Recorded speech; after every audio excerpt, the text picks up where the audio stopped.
We give ourselves so many excuses. You know, we always hear these excuses of why aren't people getting ahead and what their major challenges are and how come they haven't started. But I think my favorite excuse is sort of, it's the prettiest excuse that you ever hear. I call it the perfectionist lie. You know, it's the perfectionist. It's the person who says, oh, you don't understand. I can't get ahead in my life because, you know, I'm a perfectionist. Or Brendon, I haven't completed that project because you don't understand. I'm a perfectionist. I care about excellence, so I have not completed that yet. And it's just this great, vain, sort of abstract lie where people blame their personality, right? It's like, I'm a perfectionist, so I can't get it done. I just think that is the most beautiful little lie, because really, if a perfectionist was honest with themselves, at least they'd be precise. They'd be able to say, you know what? I have not started or completed that thing because I am unsure or I am distracted, right? That's really the truth. They're unsure of what to do, so they don't begin, or they're distracted, so they don't complete. Or even if they do complete and they don't ultimately share that thing or ship that thing, then the challenge there is really just fear of judgment, fear of rejection. And at some point we have to be mature and honest with ourselves and stop saying, well, it's because I'm so perfect that this isn't done, and say, actually, maybe it's because I'm a lazy ass. Or maybe it's because I'm letting the world distract me and rip me away from my passions and my day, because I haven't taken control over my time. I haven't taken control over the responsibilities I have and arrange them so I can focus on my real passions, my real desires, my real dreams.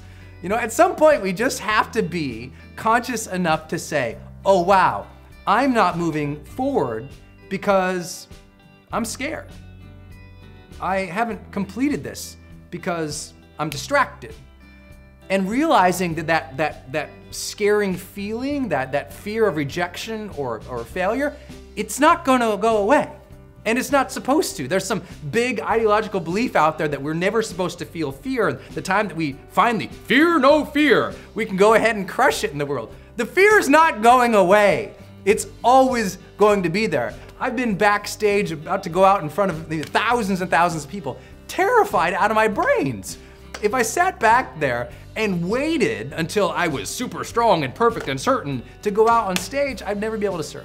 You know, you hear from the great rock stars, the great public figures, the great people who've moved the needle of the world. They were terrified.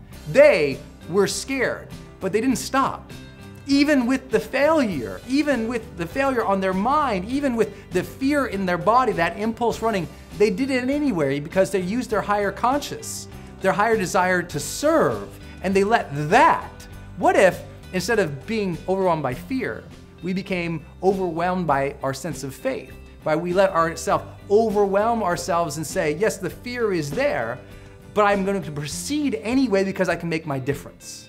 You know, what if instead of getting distracted and keep blaming our distractions on perfection, we actually said, you know what? I'm always gonna be distracted. There's always gonna be some new thing in the world, some new responsibility, some new whim or want of the people around me to pull me from my very sense of freedom and happiness and joy in life, my very progress. I'm not gonna compromise my day to serve everybody else in a way in which I can't at least complete the things that are meaningful to me. You know, we at some point have to take ownership of our lives and realize, no, it's not because we're pretty and we're perfect, it's because we are scared and our lives are messy and we haven't got control of it yet. So this day, let's start that. Let's be okay with the fear. Let's be okay with the fact that everything's gonna be messy, but at least begin, at least complete it. Because you know what? Nothing is perfected anyway until it's completed, right? First it has to be completed, then we can tinker and tweak it and perfect it. A lot of our major brands and the major tools and technologies, they release things, they complete things. They release them as beta, then they perfect them, get them better and better and better and better. But at least they released, at least they completed, at least they started serving and getting their things in the marketplace. So let's do that.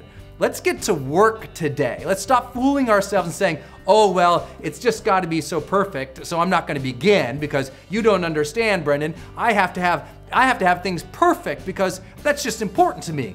You know what? How about you have them done? How about you have them out there? How about you have them serving people? How about you have the difference being made? Even if it's not totally right, then get it right and more right and more right and more right after you complete it. This is the time to complete those projects you've been waiting on. Don't fear them, get them done. Don't be distracted by everybody else's thing, manage your time better. Take back control, get your stuff out there, and you'll see the difference you can make in the world.